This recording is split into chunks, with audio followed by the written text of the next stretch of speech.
humanity. Putting truth in these lines while they busy feeding lies. When you got that tunnel vision, gotta open up your eyes. Wake up and go to sleep. Man, I'm praying all times. And to my guys, ain't no other side. This for my brothers, I'ma pray we all shine. Lock the door. Go ahead, lock the door. Lock the door. Go ahead, lock the door. Yeah, you already know.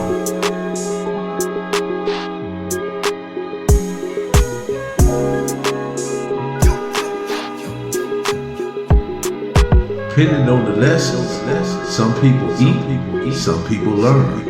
But the game is going to send you a big. Lock the door. Professor Melly Mel, the Hood Postman, back with Half Pint Bruno.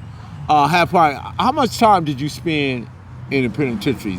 Did you go from youth authority or YA youth authority to the penitentiary? How did that work for you? Well, at the age of like 16, I first went to camp, messing with my brother, you know. What was that situation? Carrying the guns, you know, trying to make up money.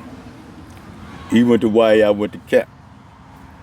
And I graduated to the big league for the penitentiary. I did 40 years, 8 years in prison. How many? 48.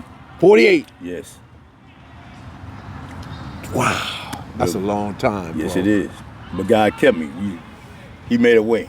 I had 2 life sentences, but God brought me out. And I'm grateful and thankful. What was those life sentences? Well, selling dope, robbery, snatching chains, name it. Briefcases, checks, name it. Did you ever think you was gonna get out? Never. Because, you know, back then, you know, you black. I got to keep it real. And the judges, you know, back then, you know, Norwalk, Torrance, they going to throw the book at you. Yeah, they used to say no walking, no Right. walk. Right. Torrance definitely was all white judges. Right. You see what I'm saying? And you came up there, you was in trouble. But even though I knew God, and had the faith, you know, the devil could all kind of way to kill, steal, and destroy you, man, if you let him. But I mean, you know, I had doubts, and you know, but through God's grace, He brought me here. That's why I'm here talking to you. Those 48 years you did you ever encounter the BGF, or did you? Man, did I? BGF, and on and on.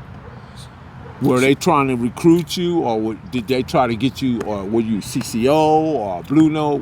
I was never that. 'Cause I was always just stands firm, grandy, man.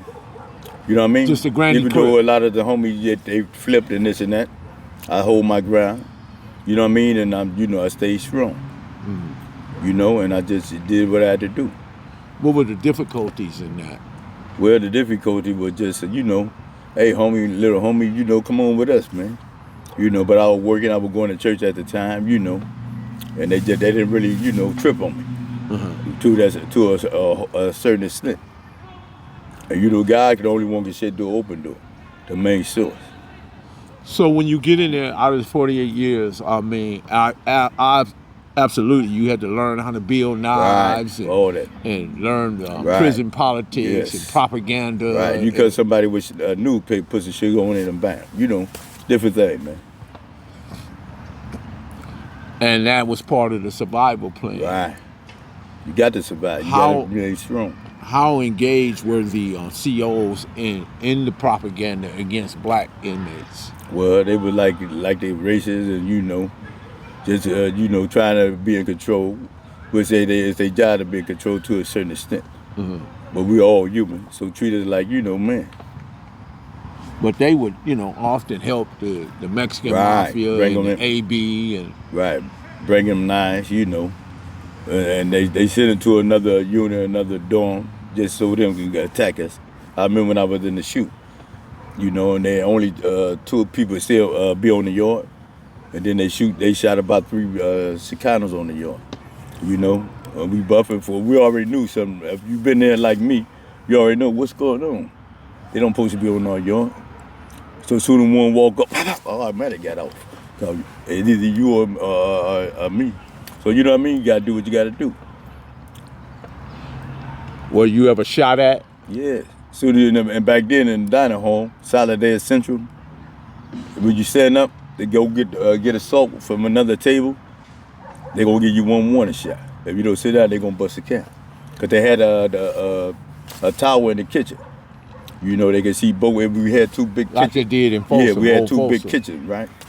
Chicano on this side, all the blacks on this side. So if you get up, they think you going over there to stick somebody. So you can't get up. You know, Once you sit down, you down. you down.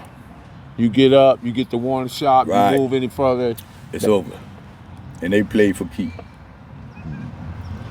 How many people you see anybody get shot in there? Man, have I saw a lot of people get shot. Huh? They lose Through their the life? years, a lot of them. Yes. That's what I mean by God kept me.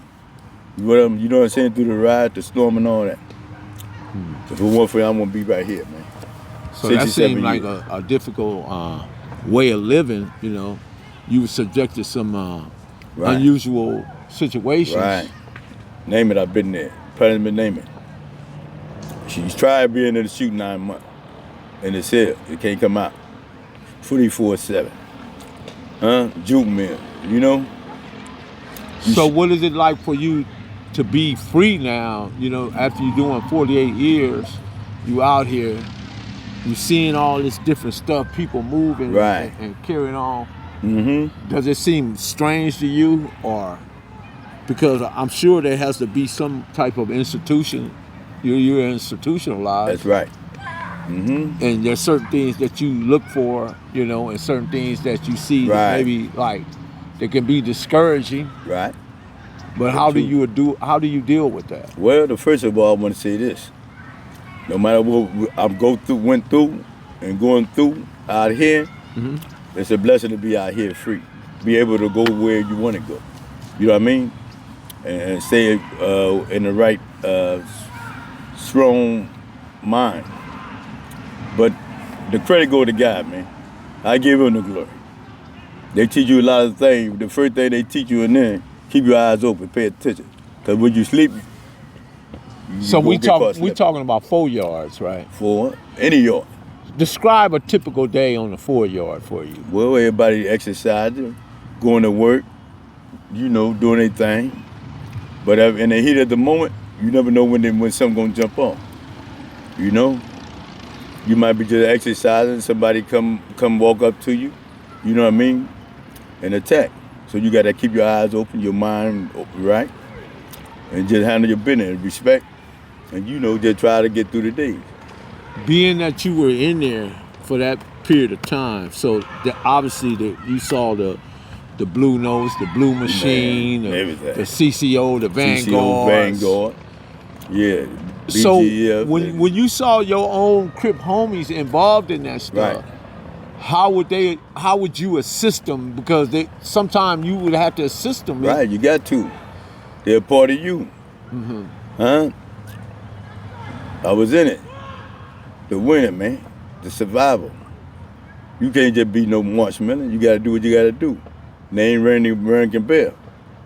I didn't get that name for nothing. Huh? When you got there, yeah, they know that name. You already know. Yeah. Wow, Right.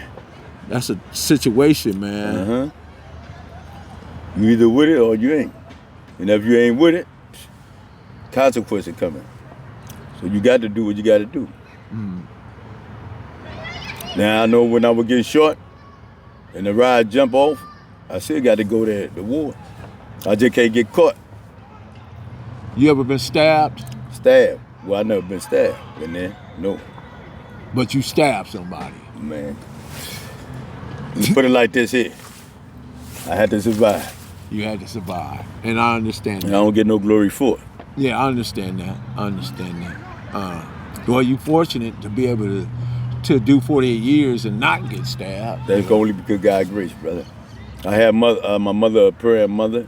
All my life I've been raised in church, grandmother, your people and everybody else praying for me. So So I can say one thing, prayer work. Man, I know Miss Only- Dixon yeah. was praying for you That's right. and Bruno. Uh-huh. I used to see her. Right. She went to church every Sunday That's right. faithfully. Faithfully. And your dad. I remember your Right. dad used to be Yes. the skinny guy with that Auntie, pistol. right there. Right. Yeah, yeah. One day I stole his pistol. You stole his pistol? I took it from up under the bed to try to be with the big guys. And mom said, boy, you better go get that gun, boy. And I went to get it. Uh-huh. You know, but my brother covered for me. Hey, Dad, you sure they not in that drawer? And Pops went in there and looked. Said, yeah, but I had more bullets than this, you know? But it was there, because Mom didn't play. Mom said, boy, you better get that gun back up in there. Yeah. No, for real. Yeah, fight though with it. The Snug Pops 38. Right. Y'all remember Mr. Dixon? He used to have that 38. Yeah. 38 special. Yeah, that's wild, man. When I think about it, man. Right. Who were some of the other girls that would crip with y'all? Well, Bernice, Crick Connie, man, Jackie, man. And Jackie Todd? Todd, right. You know what I'm talking about. Yeah. Pam and Pam, Jackie. Yeah. You know, Beverly and you know, and on and on. So many. But they wasn't just no regular bro. Uh-huh. They had your back. Matter of fact, while we walking and riding, they used to keep the gun in their purse or whatever. Because you know the police gonna stop it. They see it deep. You know what I'm saying? Right. That's funny, Right. man. But that's how I do, man. You know, For real. that's how we had to do back then. You know, there was many different ways we had to, Right. you know, as You know. based again on what you're talking about is Right. survival and understanding how the terrain was back then. Right. It was different than Totally what it different. is. Totally different. Yeah. So give me a consequential moment in cripping for you that was like a moment where you say, wow, that was crazy. Right. Well, when we were in riots, some of the big homies, 20-inch on, talking a lot of stuff. When some jump off, you run behind and lock at the bed and all that. You know what I mean? And you know, just some of them were getting stuck while we doing our thing. And just, you know, surviving. So muscles didn't mean nothing. Don't mean nothing. Right. You be skinny, little, it depends on what you know. You know what I mean? Mm-hmm. A lot of some of them knew karate, you know, combat, different things, you know. Right. See, me, my thing was just, you know they gonna search you if you got a knife on the yard. Me, Right. I just carry a black pepper in my pocket. You know why? Why? Blowing in your eye. And I do what I do. And what you call it? Black pepper. Oh, black pepper. Right. You carry black pepper. Right. And you blowing it. Oh yeah. Just a corner in my pocket. If they gonna go in your eye, what you gonna do? You gonna run and holler. You can't see nothing. You follow what I'm saying? Yeah. So it's different ways, you know, different form, man. Of protecting yourself. Right. Professor Melly Mill, Half Pint Bruno, lock the door. Cali finest, baby. Proof of grind all the time. Music money. Got a dollar sign. Hub City. I'm a street nigga. Streets fuck with me. I'ma keep pushing products till the feds get me. It's guap off top. Diamond Cartier. That nigga Wall won't give a broke bitch the time of day. They see me climbing. They see me shining. That's hard work. Proof of grinding. New money got me tipping in that 550. Ali, bad man, and I'm so pretty. I got that tech with me. That's my hater sprayer. Go big, grind now, nigga, play later. What can I say?